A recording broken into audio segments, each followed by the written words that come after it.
एक दिन श्री कृष्ण आराम से बैठे बैठे सोच रहे थे कि उनके आसपास के लोगों को थोड़ा थोड़ा ईगो आ गया है, अहंकार बढ़ सा गया है सबका। जैसे गरुड़ देव को सबसे तेज होने का, उनकी पत्नी को उनका सबसे प्रिय, सबसे सुंदर होने का, सब में थोड़ा थोड़ा नार्सिज्म दिख रहा था उन्हें। अब इसका इलाज भी करना जरूरी था, पर करे कैसे? एंड एज यूजुअल वो मुस्कुराए और याद किया उन्हें जो हर विपदा, हर समय, हर युग में उनके साथ खड़े रहे हैं, दी अंजनी पुत्र हनुमान। और तब वो अपने महल में बैठते हैं, लेकिन इस बार श्री राम के रूप में, और साथ में थी उनकी पत्नी। फिर उन्होंने गरुड़ को बुलाया, सीना तना हुआ, पंखों में गर्व, और वो उसे कहते हैं हिमालय के पास हनुमान ध्यान में होंगे, उन्हें बुला लाओ, कह देना राम ने याद किया। गरुड़ उड़ पड़ते हैं। हिमालय जहाँ समय भी धीरे चलता है, वहाँ बैठे थे हनुमान, आंखें बंद, होठों पर सिर्फ एक नाम।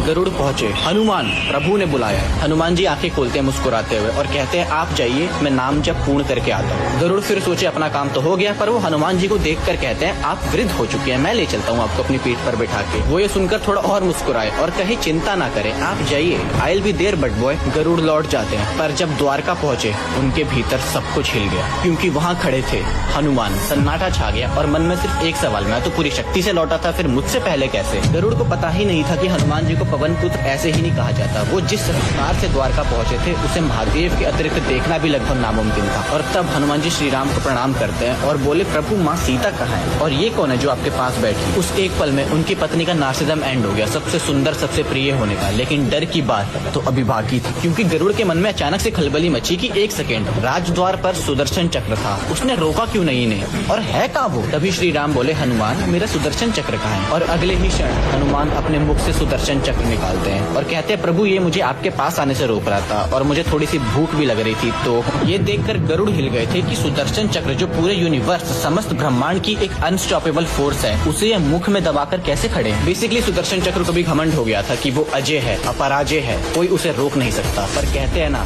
आपन तेज संहारो आपे, तीनों लोग आंखते कांपे।